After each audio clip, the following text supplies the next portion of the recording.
Red book కక్ష సాధింపు చర్య కాదు, దయచేసి మీరు అది అర్థం చేసుకోండి. రెడ్ బుక్ అన్నది ఎవరైతే లాస్ట్ గవర్నమెంట్ లో పని చేయలేదో సక్రమంగా యాజ్ పర్ రూల్, చాలా క్లియర్గా వినండి, యాజ్ పర్ రూల్ ఎవరైతే వర్క్ చేయలేదో, ఎవరైతే అనవసరంగా అక్రమంగా తెలుగుదేశం పార్టీ కార్యకర్తల మీద కానీ జనసేన బీజేపీ కార్యకర్తల మీద కానీ కేసులు బనాయించారో, ఇబ్బంది పెట్టారో, అది రెడ్ బుక్. కక్ష సాధింపు అన్నది మేము మొదలు పెట్టాలంటే డే ఫస్ట్ నుంచి స్టార్ట్ చేయాలి. మా అవసరం ఉండదు, కార్యకర్తలు బయటకు వచ్చేస్తారు. కానీ ఒక్కటేంటంటే ఎన్డీఏ కార్యకర్తలందరూ కూడా కడుపులో ఎంత బాధున్నా, ఎంత కసున్నా, వాళ్ళు లాఠీ పెట్టి కొట్టిన పోలీసు ఎదురుగా కనిపిస్తున్నా కూడా కేవలం చంద్రబాబు నాయుడు గారి మాట బేస్ చేసుకొని ఆగారు. వాళ్ళు ఇది చేస్తారని నేను చెప్పట్లే, కానీ నాయకుడి మాటకి ఆ వాల్యూ ఇచ్చారు. చంద్రబాబు నాయుడు గారు కూడా ఈ రోజు ఏంటంటే రాష్ట్రం అప్పుల పాలైపోయింది. నిన్న మీరు నమ్ముతారా, సిపి ఆఫీస్ తాకట్లో ఉందండి వైజాగ్లో. నిజం, వైజాగ్ సిపి ఆఫీస్ తాకట్లో ఉంది. ఆ సిపి పరిస్థితి, నేనే డబ్బులు కట్టలేదు అనుకోండి, ఏదో ఒక రోజు వచ్చి నోటీస్ అంటిస్తాడు సిపి ఆఫీస్కి.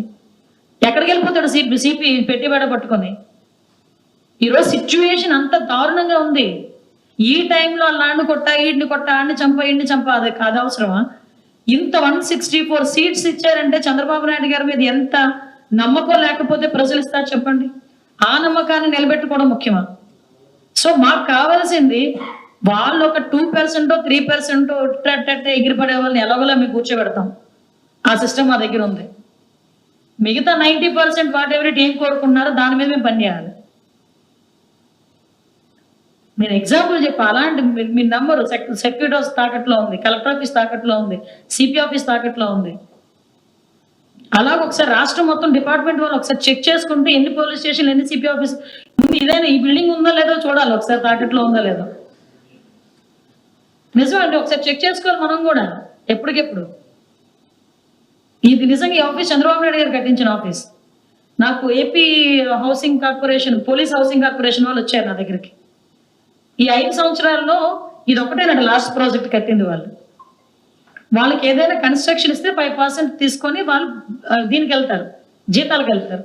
అంటే వాళ్ళు కంప్లీట్గా 5 సంవత్సరాలు జీతాలు లేకుండా బతికేశారు. నేను కూడా ఏం చెప్తున్నానంటే పబ్లిక్కి అప్పీల్, ఇలాంటి సిచ్యువేషన్లో ఈరోజు రాష్ట్రం ఉంది. దయచేసి ప్రతి ఒక్కరు కూడా అందరికీ కోఆపరేట్ చేయండి. ముఖ్యంగా పోలీస్ డిపార్ట్మెంట్ వాళ్ళకి కూడా కోఆపరేట్ చేయండి. పోలీస్ డిపార్ట్మెంట్ వాళ్ళు కూడా దయచేసి మీకు రాజకీయాలు వద్దు. Do your work, me work మీరు చేయండి. కాకి చొక్కా వేసుకుని రాజకీయాలు చేస్తే కాకి చొక్కా ఎందుకంటే కద్దరు చొక్కా వేసుకోవచ్చు కదా. సో అదొక్కటే నేను అప్పీల్ పెడుతున్నా, అందరూ కూడా సహకరించండి. ముఖ్యంగా పత్రికా సోదరులు అందరూ, మీరందరూ కూడా సహకరించాలి.